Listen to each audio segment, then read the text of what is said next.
માં ચામુંડા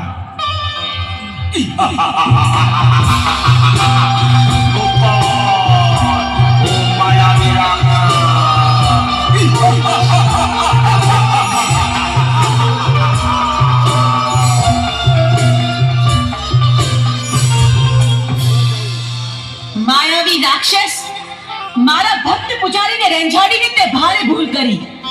હું તારો અંત બનીને આવી છું.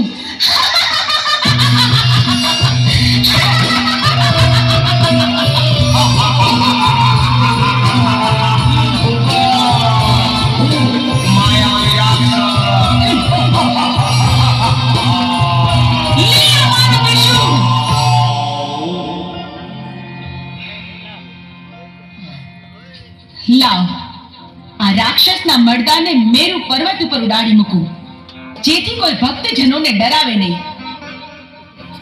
અને હવે 6 મહિનાની નિંદ્રા લઈ હું સુષુપ્તાવસ્થામાં પ્રવેશ કરું છું.